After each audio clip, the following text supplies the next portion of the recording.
पुवांसस्तनूभिः व्यशेम देवहितं यदायुः।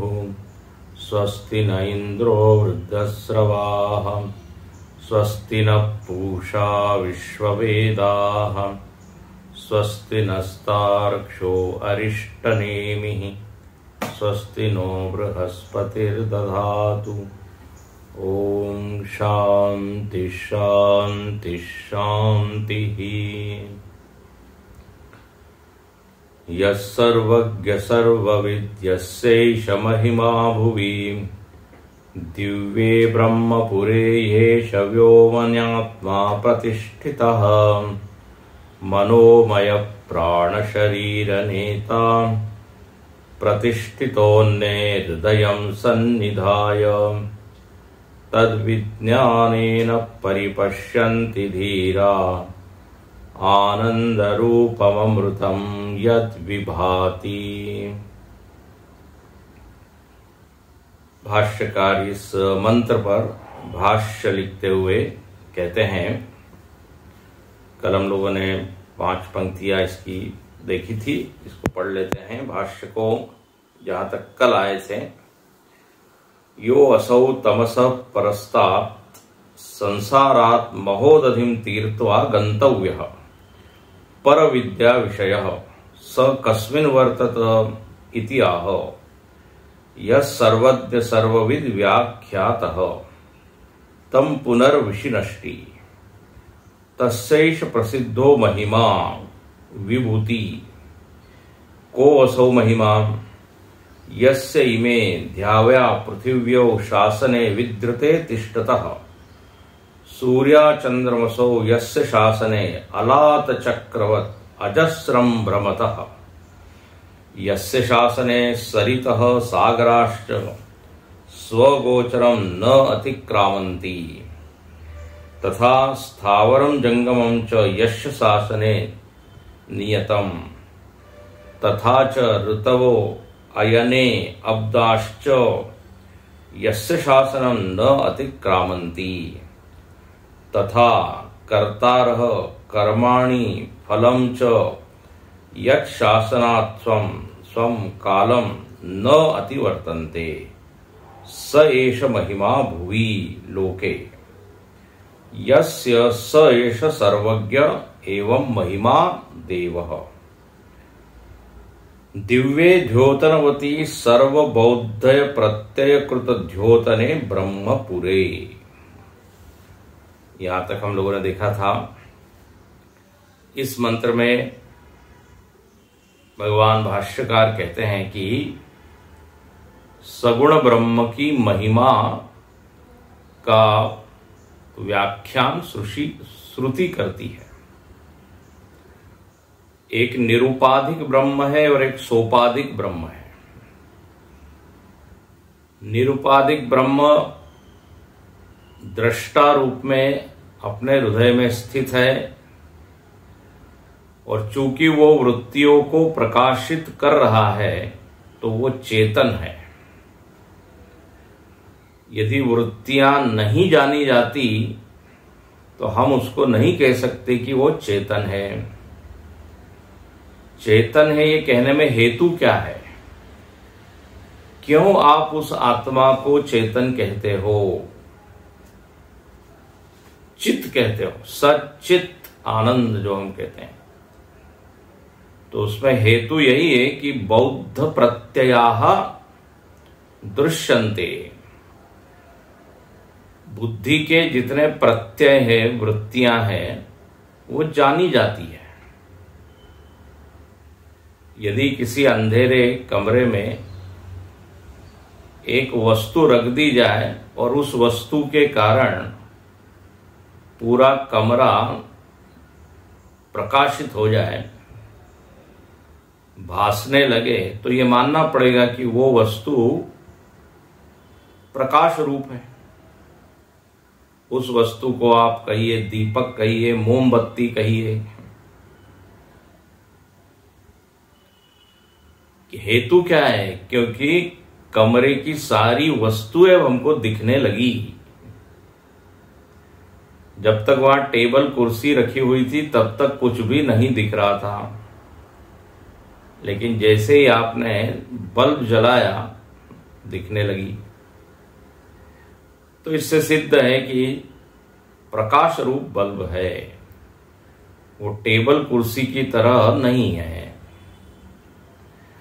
ऐसे ही वृत्तियां जानी जा रही है तो वो चैतन्य रूप होना चाहिए।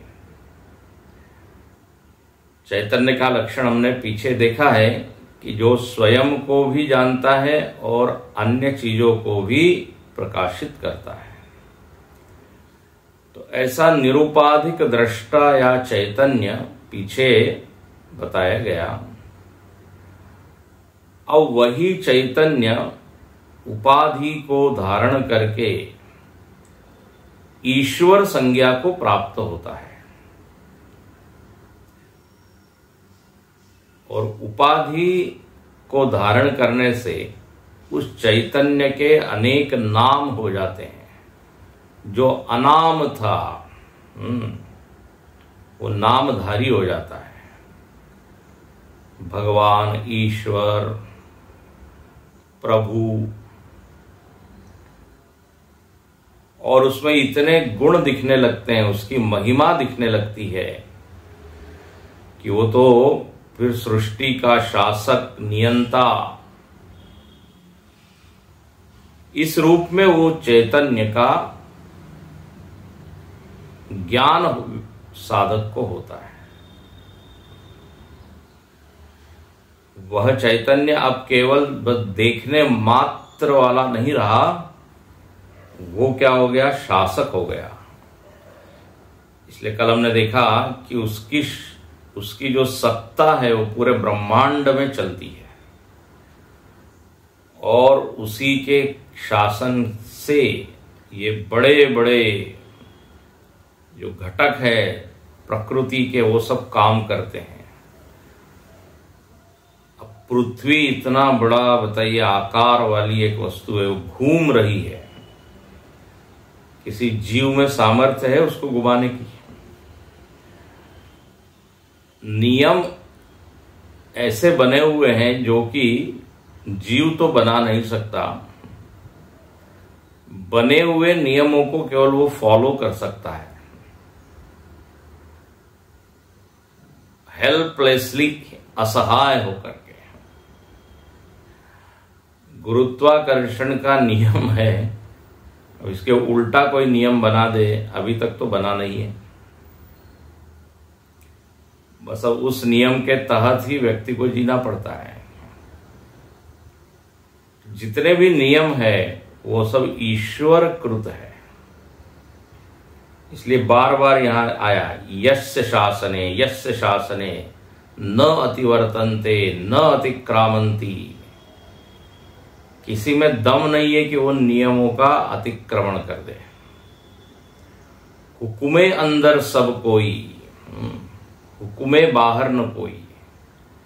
नानक जी कहते हैं हुकुम के अंदर सब है। हुकुम मतलब यही शासन, नियम, कानून।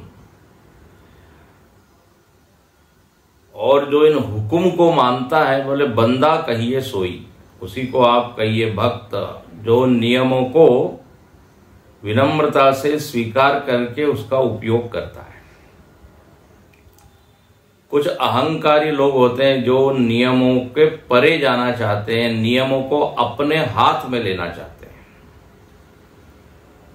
रावण इत्यादि का वर्णन आप यदि पढ़ें तो उनमें यही दोष है। हिरण्यकश्यपु, फिर एक राजा वेन हुआ, वेन राजा, भस्मासुर हुआ। जितने भी असुर है उनमें यही एक दोष दिखता है कि वो शासन को स्वीकार नहीं करना चाहते। बोले हम शासक बनना चाहते हैं, हमारी लोग पूजा करे, हिरण्यकश्यप वे स्वाहा, ऐसा करके आप हवन कीजिए, वेनाय स्वाहा। प्रयत्न करके देखा उन्होंने, लेकिन परिणाम आप जानते हैं। तो यहां पर कहते हैं एष महिमा, ये सोपाधिक परमात्मा की ऐसी दिव्य महिमा है। पूरे ब्रह्मांड के नियम उसी के द्वारा बने हुए हैं और वो नियमों से चला रहे हैं। कर्म, कर्म फल, ये भी नियम हम सब जानते हैं और थोड़ा बहुत अपने हाथ में है, लेकिन पूर्णतः अपने हाथ में नहीं है।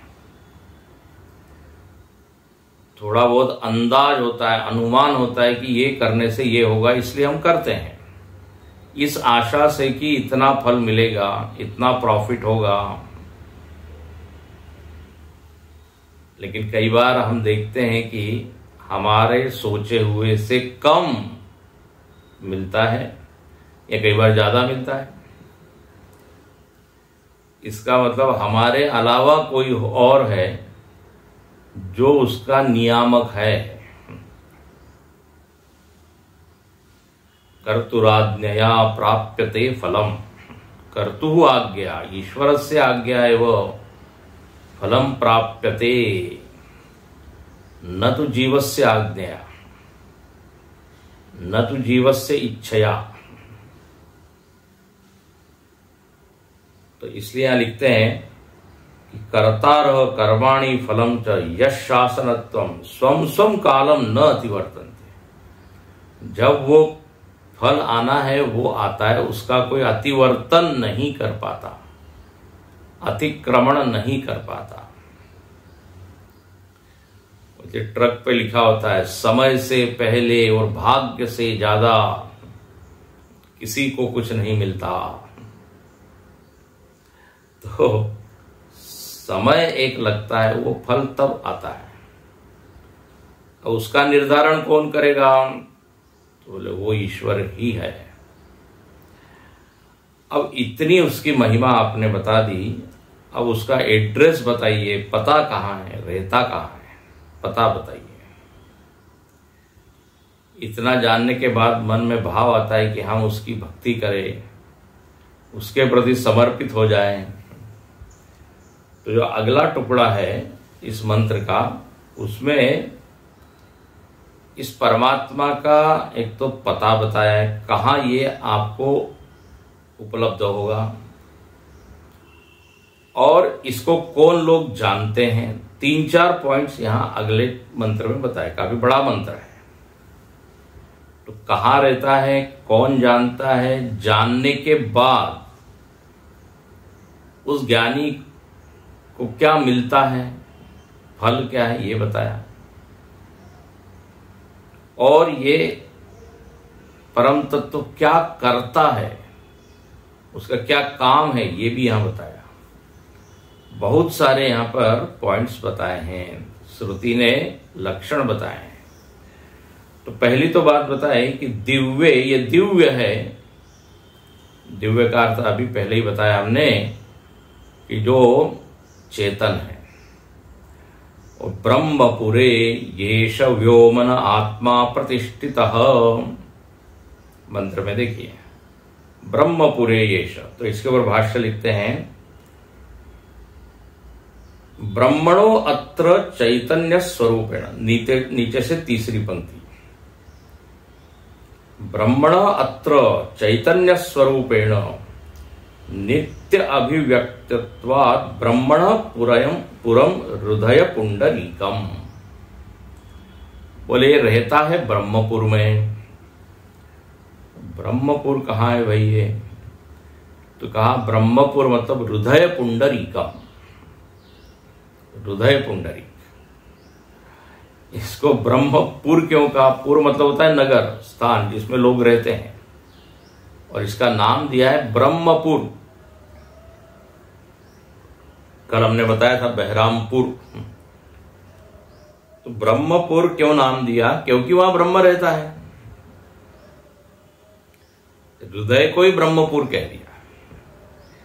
देखिए आपने देखा होगा, अपने ये ज्योतिर्लिंग है भगवान शंकर के मंदिर, 12 ज्योतिर्लिंग। तो वो ज्योतिर्लिंग के नाम से ही उस शहर का या गांव का नाम हो गया। बोले कहाँ जा रहे हो? तो बोले केदारनाथ। अब ये शिव जी का नाम है। कहाँ जा रहे हो? बोले त्र्यंबकेश्वर। अब ये नाम तो शिव जी का है, लेकिन उस स्थान का ही नाम पड़ गया। रामेश्वर, तो चूंकि वहां रामेश्वर भगवान रहते हैं, इसलिए उस पूरे एरिया का नाम हो गया रामेश्वर। ऐसे यहां पर परब्रह्म ही इस हृदय में रहता है, इसलिए ब्रह्मपुर। अच्छा, किस रूप में रहता है? तो बोले चैतन्य स्वरूपेण, चैतन्य रूप में रहता है। बहुत अच्छा यहां लिखा है, नित्य अभिव्यक्तत्वात् ब्रह्मणः पुरम्। देखिए, हम लोग बार बार ये पढ़ते रहे हैं कि ब्रह्म तो सर्वव्यापक है, सब जगह है, सब जगह है। फिर अब आप उसको क्यों हृदय में ही सीमित कर रहे हो? हालांकि ये वाक्य भी उतना सही नहीं है कि ब्रह्म सब जगह है, लेकिन ठीक है, वास्तव में सब जगह उस ब्रह्म में है। इसके ऊपर चर्चा हम कर चुके हैं। समस्त देश उस ब्रह्म में है, लेकिन ठीक है, एक समझने का स्तर यह भी है कि वह सर्वव्यापक है, मतलब उसका कोई आकार है नहीं। तो सारे आकार उसमें हैं, यह सत्य है। तो बोले जब समस्त देश उसमें है, तो फिर आप एक देश का निर्देशन क्यों कर रहे हो कि हृदयस्थ है? तो भाष्यकार उसका हेतु देते हैं, नित्य अभिव्यक्तत्वात्। बोले क्योंकि यहां पर वो अभिव्यक्त होता है, ये उसका अभिव्यक्ति स्थान है, प्रकट यहां होता है, अनुभव यहां होता है, उपलब्धि यहां होती है, जो भी शब्द आप बोलना चाहें। ब्रह्मपुर में या हृदय में, इसका तो हृदय में ही है ऐसा नहीं है, लेकिन हृदय में उसकी पहचान आसान होती है। और सही बात है, जब आप आंख बंद करके बैठते हो तो चैतन्य की अनुभूति हृदय में ही होती है। अपना हाथ भी कहाँ जाता है? यहां जाता है। मैं कहते ही हृदय में जाता है। तो ये मैं की अनुभूति, अहम की अनुभूति सर्वप्रथम हृदय में ही है। इसलिए हृत्पुंडरीकम विरजम विशुद्धम, कैवल्य उपनिषद में कहा, हर उपनिषद में आता है। हृदय कमल मध्य, हृदय कमल में विराजमान है। हृदय मानो की आसन है। ये हृदय को गर्भगृह कहा है, पूरे शरीर को मंदिर कहा है, शरीर मंदिर। मंदिर में गर्भगृह होता है, जहां पर विग्रह की प्रतिष्ठा होती है। तो यहां पर भी आता है हृदयाकाश में प्रतिष्ठिता। और ये अपना सिर है, यही क्या है? मानो कि शिखर है इस मंदिर का। तो एक कल्पना की गई है। तो यहां पर लिखते हैं कि नित्य अभिव्यक्तित्व, ब्रह्म की अभिव्यक्ति का स्थान हृदय होने के कारण हृत्पुंडरीकम। जैसे आपको कई बार उदाहरण दिया है, भारतीय सरकार सब जगह है, लेकिन उसकी उपलब्धि सरकारी ऑफिस में होती है। आपको कोई सरकारी काम करना है तो एक विशिष्ट ऑफिस में जाना पड़ेगा। सरकार के नियम तो सब जगह व्याप्त है, लेकिन कुछ काम कराना है तो वहीं, कागज का लेन देन करना है वहीं जाना पड़ेगा। दूसरा उदाहरण, जैसे पूरे वायर में, तार में बिजली व्याप्त है, लेकिन बिजली है कि नहीं ये जानने के लिए आप क्या करते हैं, बल्ब लगा के देखते हैं। बोले उस तार को जोड़ो बल्ब से, यदि बल्ब में प्रकाश हो तो बिजली पूरे तार में व्याप्त है। अब हालांकि वो विद्युत सब जगह है उस पूरे तार में, लेकिन उपलब्धि के लिए हमको एक वस्तु चाहिए, बल्ब है या पंखा है कुछ, वो लगा के देखते हैं, बोले हाँ तब है। ऐसे ही यहां पर कहते हैं, तो व्योम ने आत्मा प्रतिष्ठिता हृदय पुंडरीकम तस्मिन यद व्योम तस्मिन व्योमनि आकाशे हृद पुंडरीक मध्यस्थे प्रतिष्ठितः। कहते हैं हृदय में एक आकाश है, हृदयाकाश उसको कहते हैं, इसलिए लिखते हैं तस्मिन व्योम्न आकाशे, हृदयाकाश में परमात्मा स्थित है। देखिए आकाश का लक्षण बताया, देखो हृदय को आकाश क्यों कह दिया, कोई प्रश्न है, हृदय को आकाश क्यों कहा, हृदयाकाश। तो आकाश का लक्षण ये बताया कि जो स्थान दे वो है आकाश। ध्यान से सुनिए, जो अवकाश दे, रहने के लिए जगह दे, वो है अवकाश, वो है आकाश। ये पंच महाभूतों में से एक महाभूत को आप कहते हैं आकाश, और उस आकाश का लक्षण क्या है, तो बोले जो सारे अन्य महाभूतों को स्थान दे। आकाश में ही वायु है, अग्नि है, जल है, पृथ्वी है, एक तरह से वो क्या है, आधार है। तो उस भूत को हम बोल देते हैं भूताकाश। ध्यान से सुनिए, जो बाहर का आकाश है उसको कहते हैं भूताकाश। और आकाश का क्या लक्षण बताया, जो रहने के लिए जगह दे। आकाश का दूसरा भी लक्षण है शब्द गुणकम आकाशम, दूसरा है अवकाश दात्री, जो अवकाश देने वाला है वो ही आकाश। तो बाहर हो गया भूताकाश, सारे भूतों को वो जगह देता है। अच्छा, फिर दूसरा आ गया हृदयाकाश। हृदय को आकाश इसलिए कह रहे हैं क्योंकि वहां मानों की, भाष्यकार लिखते हैं इव उपलब्ध थे, मानों की आत्म चैतन्य वहां रहता हो। तो हृदय मानव की क्या दे रहा है, स्थान दे रहा है, किसको, चैतन्य को, उपलब्धि के लिए, अभिव्यक्ति के लिए हृदय ने स्थान दिया।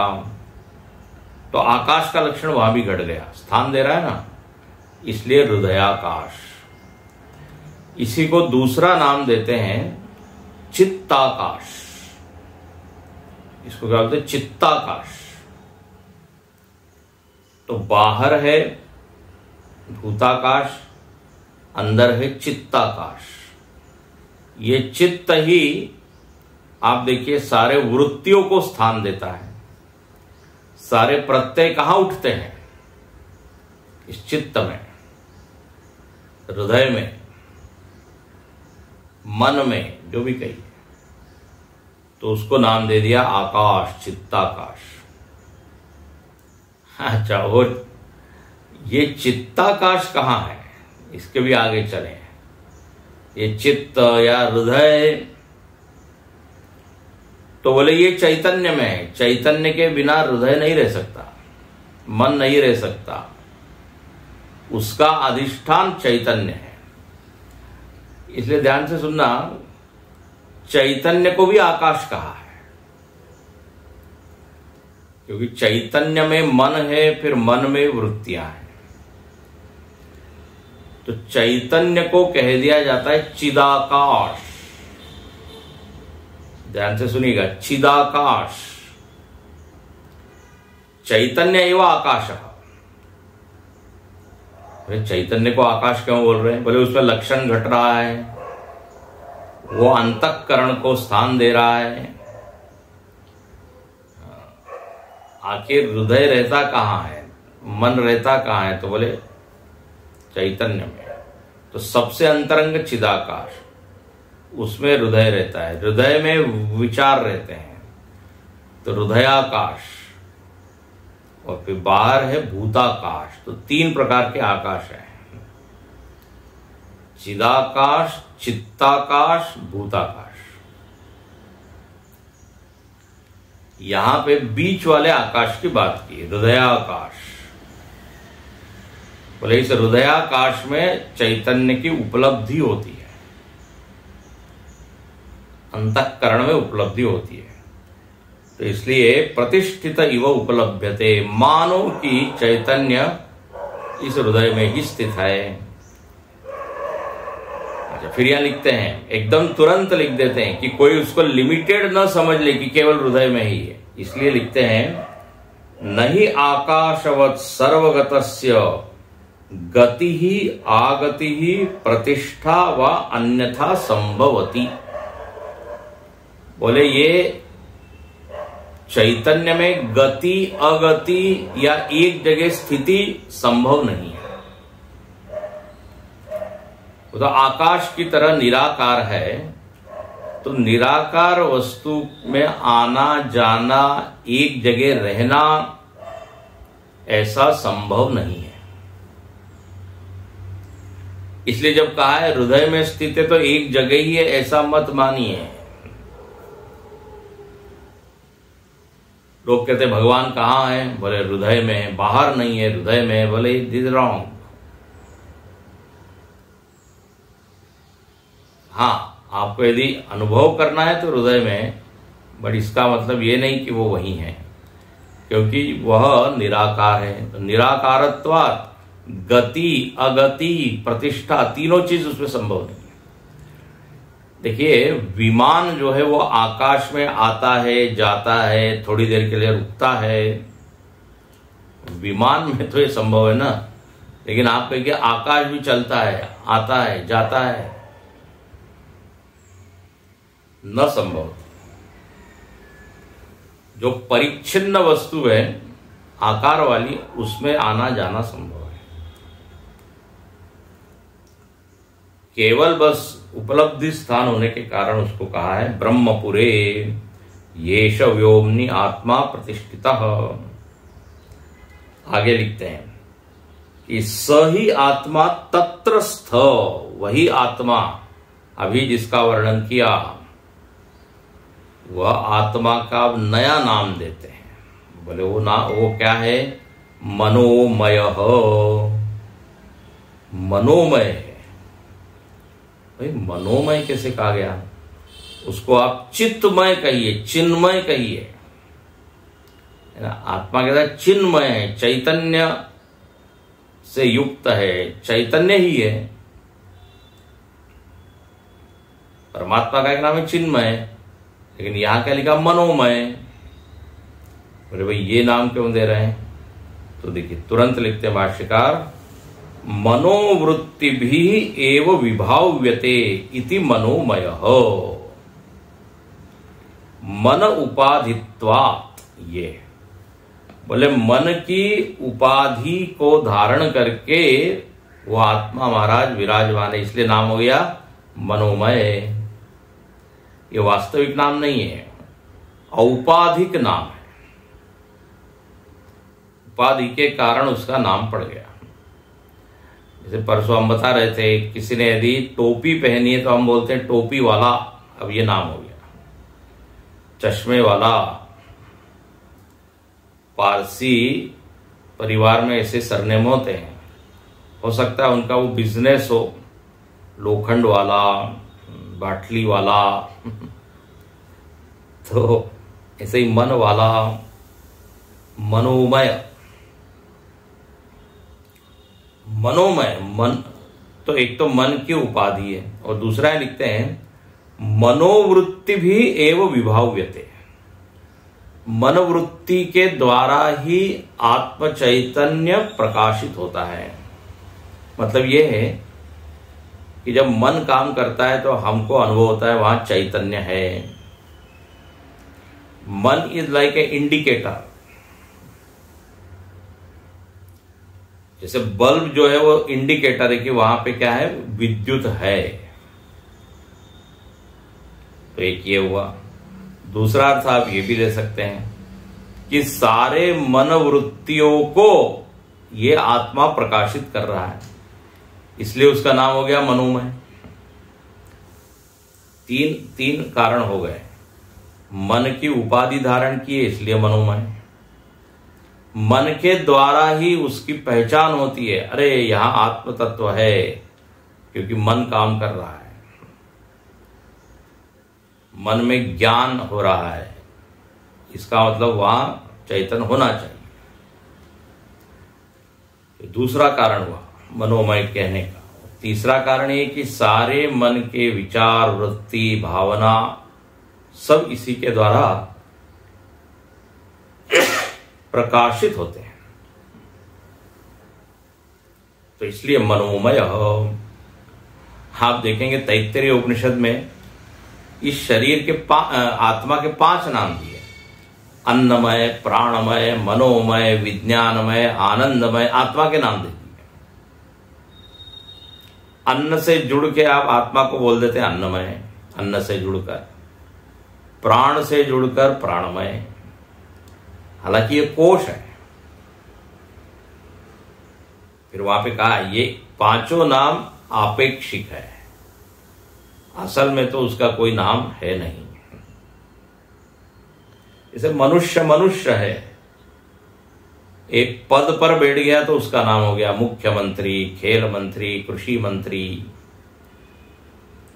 और जब मंत्री नहीं था तो भी मनुष्य तो था ही ना, लेकिन अब नाम हुआ। तो ऐसे ही मनम उपाधित्वात्, तो मनोमय। आगे लिखते हैं ये आत्मदेव क्या करते हैं, अब इनका नाम, इनका काम, प्राण शरीर नेता। हाँ, आत्मदेव का नाम कर दिया नेता, नेताजी है ये। अच्छा भाई, नेता क्यों कह रहे हैं इनको? ये क्या राजनीति में प्रवेश कर गए हैं क्या? नेता क्यों कहा? तो नेता शब्द का अर्थ होता है नयनात नेता, जो ले जाए उसको कहते हैं नेता। नी धातु से बनता है। और नेता का ये कर्तव्य है कि समाज को, देश को एक सही दिशा में ले जाएं। वो नेता कहलाने लायक है। जो लोगों को भटका दे, भ्रमित कर दे, वो नेता नहीं है। तो नेता बोले, ये आत्मदेव को नेता क्यों कह रहे हैं आप? बोले क्योंकि प्राणश्च शरीरम च प्राण शरीरम तस्य अयम नेता। बोले ये प्राण और शरीर दोनों को ले जाता है। अच्छा भाई, कहां ले जाता है, कहां से कहां ले जाता है? तो बोले स्थूलात् शरीरात् शरीरांतरम प्रति, एक स्थूल शरीर से दूसरे स्थूल शरीर में प्राण और शरीर को ले जाता है। प्राण और शरीर, यहां शरीर का अर्थ क्या होगा? तो यहां शरीर का अर्थ है सूक्ष्म शरीर। प्राण और सूक्ष्म शरीर को ले जाने वाला ये आत्मदेव एक स्थूल शरीर से दूसरे स्थूल शरीर में ले जाता है। अब ये तो आपने खूब सुना है, जब व्यक्ति का मरण होता है तो ये सूक्ष्म शरीर और प्राण निकलते हैं, उसका स्थूल शरीर से वियोग होता है, उसी को कहते हैं मृत्यु। वेदांत में मृत्यु का एकदम स्पष्ट अर्थ है स्थूल शरीर और सूक्ष्म शरीर का वियोग। तो वियोग तो हो गया, वो तो फिर सूक्ष्म शरीर जाता कहां है? लटकते रहता है। बोले नहीं, वो दूसरे स्थूल शरीर में जाता है। इसलिए यहां भाष्यकार क्लियर करते हैं स्थूलात् शरीरात् शरीरांतरम प्रति। शरीरांतर मतलब दूसरा शरीर, स्थूल शरीर। तो ये जीव, इसी को जीव कह देते हैं। ये जो गठड़ी है, सूक्ष्म शरीर, प्राण, इंद्रिया, इसी को जीवात्मा कह देते हैं। तो ये एक शरीर से निकल के दूसरे शरीर में जाता है। बोले कौन ले जाता है? बोले यही परब्रह्म परमात्मा।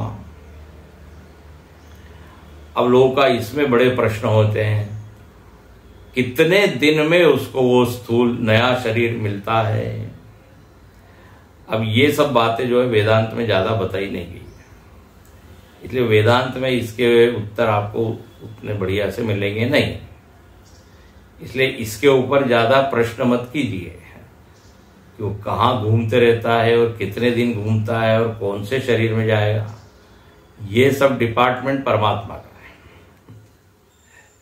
है लेकिन लोगों को उसमें ज्यादा इंटरेस्ट। बोले घूमते रहता है, वो देखता है क्या कि हमारे स्थूल शरीर को क्या किया जा रहा है। ये बड़े रहस्यात्मक के विषय, इसमें लोगों की बड़ी रुचि होती है। तो खैर यहां पर ये वेदांत इसको ज्यादा महत्व नहीं देता। वेदांत कहता है आप अपने स्वरूप को पहचानो। ये यहां से वहां घूमने वाला उसकी ओर ज्यादा ध्यान न दे के कौन घुमा रहा है इसके ऊपर देखो। तो प्रतिष्ठित है वो आत्मदेव हृदय में, और वही ये काम करता है।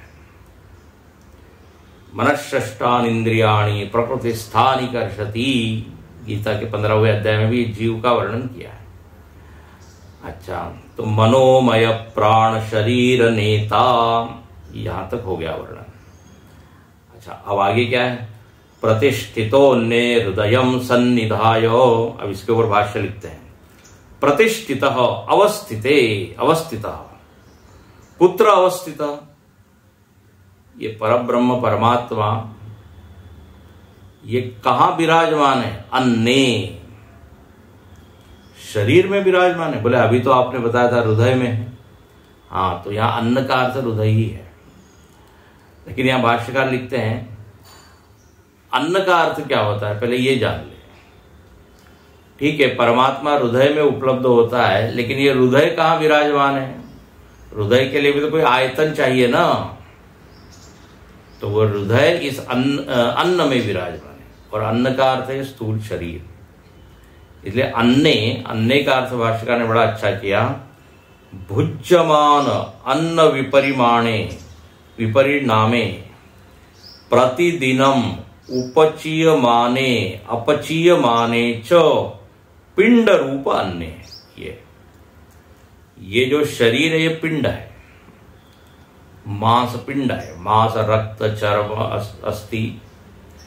और ये बना कैसे हैं?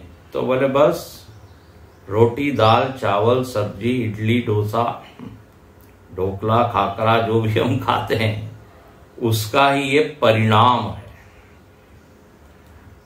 भुज्यमान, ये भुज्यमान भोगे हुए अन्न का परिणाम ये शरीर है। और ये अन्न से क्या होता है? उपचीयमान अपचीयमान। ये शरीर बढ़ता भी है और घटता भी है, इसमें हेतु अन्न ही है।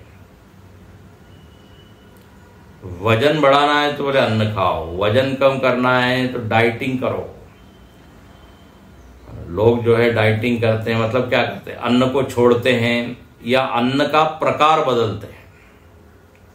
फल खा रहे हैं, जूस पी रहे हैं, इसमें कम कैलोरीज है। तो अन्न ही निर्धारक है इस शरीर का, कम ज्यादा करने। इसलिए लिखते हैं उपचीयमान अपचीयमान। जो हम खाते हैं उसका सीधा प्रभाव शरीर पर है। तो इस अन्न रूप शरीर में हृदय है, हृदय है, और इस हृदय में ही परमात्मा की उपलब्धि है। अच्छा, अब ये हृदय मतलब क्या? क्योंकि यहां लिखते हैं प्रतिष्ठितो अन्ने हृदयम। तो हृदयम का अर्थ भाष्यकार देखिए क्या कहते हैं। हृदय के इमीडिएट बाद क्या शब्द लिखा है? बुद्धिम। हृदय मतलब बुद्धि। हृदय मतलब ये केवल जो रक्त जिसमें अनुभव हो रहा है, जिसमें धड़कन का अनुभव हो रहा है, वो नहीं, बुद्धि। पुंडरीक छिद्रे सन्निधाय समवस्थाप्य। श्रुति क्या कहती है? हृदयम सन्निधाय। बोले परमात्मा इस शरीर में विद्यमान है। कहाँ है? बोले हृदय में। और थोड़ा और उसको बढ़िया से लिखते हैं, हृदय के बिल्कुल पास में, दिल के करीब ये चैतन्य महाराज विराजमान है। हृदयम सन्निधाय, बिल्कुल बुद्धि के पास में। बुद्धि के पास में तो बिल्कुल वृत्ति के पास में। आप यदि वृत्ति तक पहुंच गए तो बस आप पहुंच गए चैतन्य तक। प्रतिबोध विदितम मतम आया था ना पीछे। इसको यदि विदित करना है, जानना है, तो बस वृत्ति को पहले पकड़िए। वृत्ति पर एकाग्र कीजिए मन को और आप देखिए वृत्ति कहां से उत्पन्न हो रही है। तो इस परम तत्व तक हम पहुंच जाएंगे। वृत्ति को द्वार कहा ही है, वृत्ति द्वार है, इसलिए लिखते बिल्कुल हृदय के निकट, वृत्ति के निकट। सन्निधाय समवस्थाप्य। तो बहुत ही सुंदर ये सब वर्णन चल रहा है। मनोमय प्राण शरीर नेता प्रतिष्ठितो ने हृदयम सन्निधाय। इसके ऊपर थोड़ा एक और वाक्य लिख देते हैं, हृदय अवस्थानमेव ह्यात्मन स्थिति नहीं आत्मन स्थिति अन्य। बहुत अच्छा लिखा। बोले ये आत्मा की स्थिति अन्न में नहीं है, मतलब शरीर में नहीं है। बोले आप विरोधी बात करते हैं, अभी कहते हैं शरीर में है। बोले डायरेक्टली शरीर में नहीं है, मतलब उसका अनुभव सीधे शरीर में नहीं होता, उसका अनुभव हृदय में या अंतःकरण में होता है। क्योंकि शरीर जो है ना, इस आत्मा को प्रतिबिंबित करने के लिए अच्छा माध्यम नहीं है। जड़ है शरीर, स्थूल है बहुत ज्यादा। तो स्थूल शरीर में आत्मा का अनुभव नहीं होता, अंतःकरण में, सूक्ष्म शरीर में, क्योंकि वो माध्यम बड़ा अच्छा है। वहां पर आत्मदेव एकदम प्रतिबिंबित हो जाते हैं। इसलिए भाष्यकार एकदम स्पष्ट करते हैं, जैसे प्रकाश गिरता है दीवाल पर, तो दीवाल पर जब प्रकाश गिरता है तो प्रतिबिंबित नहीं होता, लेकिन उसी दीवाल में यदि एक आप दर्पण लगा दे तो दर्पण में एकदम वो प्रकाश रिफ्लेक्ट होता है, परावर्तित होता है। क्यों? क्योंकि वो जो आईना है, दर्पण है, वो सही माध्यम है उस प्रकाश को प्रतिबिंबित करने के लिए। दीवार के सामने हम खड़े होकर अपना चेहरा नहीं देख पाते, लेकिन आईने के सामने, तो आईने को रखिए सूक्ष्म शरीर की जगह, दीवार को रखिए स्थूल शरीर की जगह, और आत्मदेव को रखिए सूर्य की जगह। तो सूर्य का प्रकाश जैसे आईने में एकदम प्रतिबिंबित होता है, ऐसे ही आत्म चैतन्य सूक्ष्म शरीर में तो अनुभव में आता है, अभिव्यक्त होता है। इसलिए पहले भी जो कहा नित्य अभिव्यक्तत्वात्। तो इसलिए भाष्यकार एकदम क्लियर करते हैं कि अन्न में आत्मा की स्थिति नहीं, स्थूल शरीर में नहीं, सूक्ष्म शरीर में। हाँ, फिर एक बार सूक्ष्म शरीर चिन्मय हो जाए, चेतन हो जाए, फिर वही सूक्ष्म शरीर, सजीव सूक्ष्म शरीर जब स्थूल शरीर से तादात्म्य करता है तो स्थूल शरीर में भी चेतना का अनुभव होने लगता है। तब हम कहते हैं हाथ पैर भी जीवित है, लेकिन पहले वो चेतना कहाँ आएगी? सूक्ष्म शरीर। इसलिए यहां स्पष्ट किया भाष्यकार ने। और फिर अंत में कहते हैं तद विज्ञानेन परिपश्यन्ति धीरा। बोले ऐसे इस आत्मदेव का विज्ञान धीर लोग प्राप्त करते हैं। अच्छा भाई, विज्ञान मतलब क्या?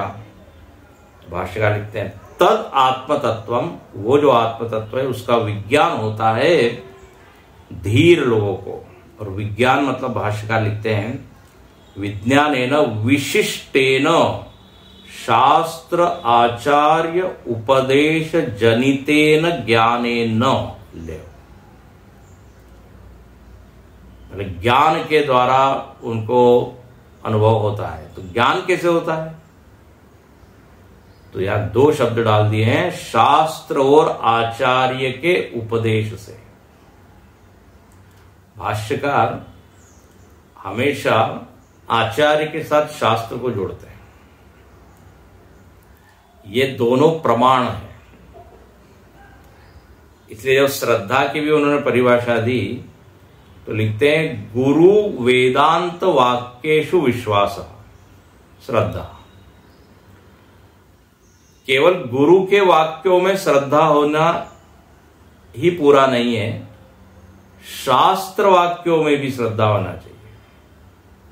और वो जो गुरु है या आचार्य है उसको वही बात बोलनी चाहिए जो शास्त्र प्रमाणित है, शास्त्र सिद्ध है।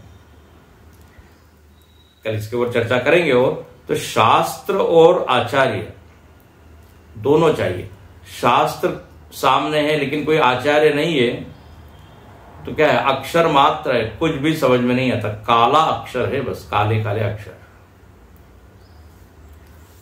अब एक हिंदी में कहावत है, हालांकि ठीक नहीं है वो यहां बताना, काला अक्षर भैंस बराबर, ऐसा बोल देते हैं। भैंस भी काली, अक्षर भी काले। जिसको पता आता नहीं उसके लिए क्या है, काला है। लेकिन जो उस अक्षरों में छिपे हुए अर्थ को जानता है, हाँ, वो आचार्य है। तो केवल शास्त्र पढ़ने से कुछ भी समझ में नहीं आता। शब्द हम पढ़ते रहते हैं लेकिन हर शब्द में एक अर्थ पैक किया हुआ है, लॉक किया हुआ है, और उसकी चाबी जो है वो आचार्य के पास है। इसलिए लिखते हैं शास्त्र आचार्य उपदेश जनितेन ज्ञानेन। तभी ज्ञान होता है जब ये दोनों की कृपा हो, शास्त्र कृपा, गुरु कृपा।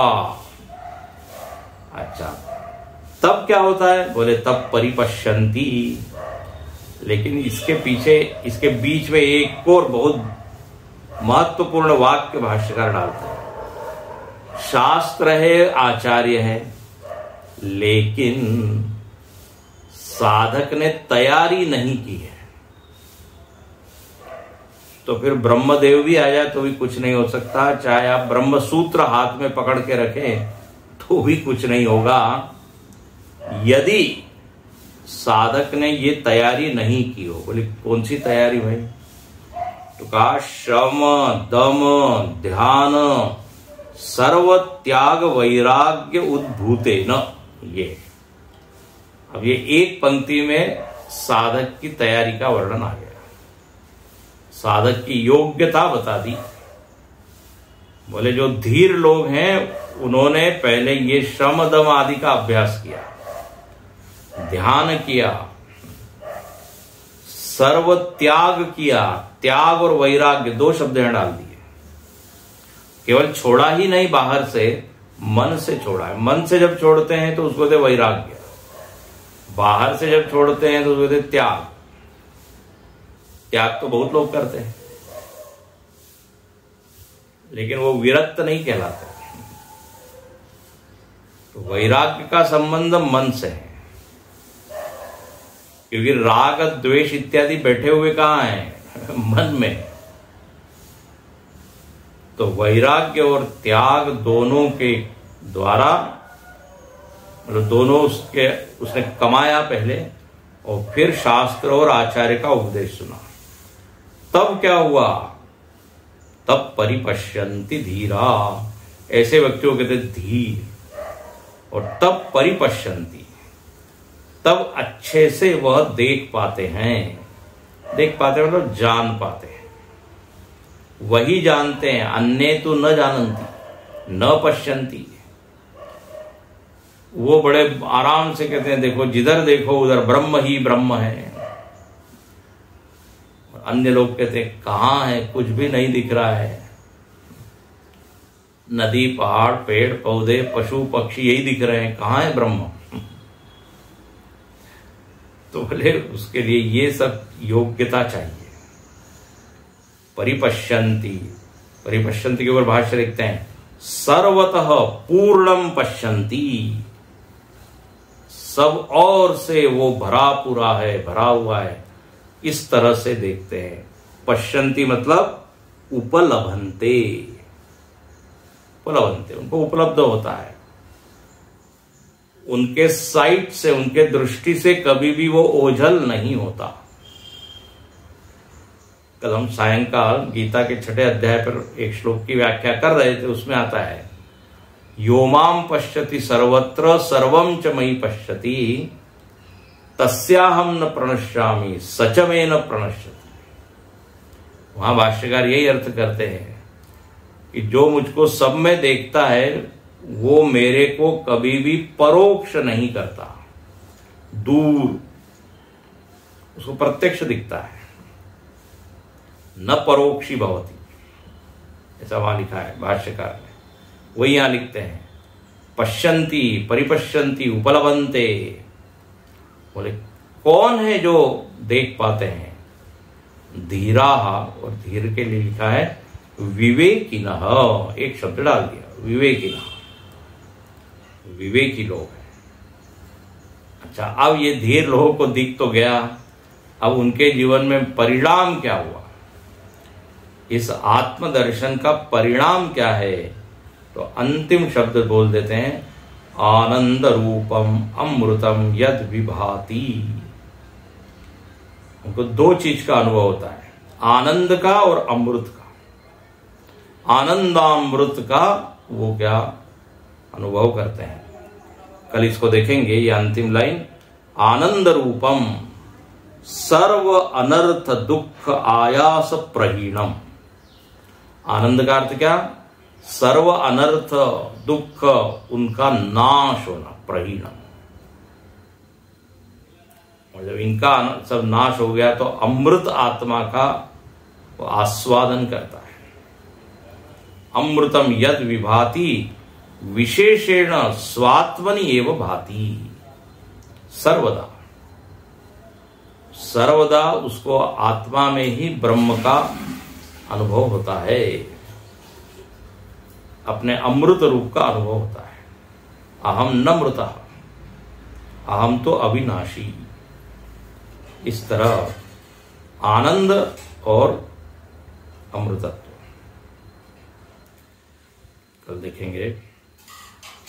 ओम पूर्णमदः पूर्णमिदं पूर्णात् पूर्णमुदच्यते।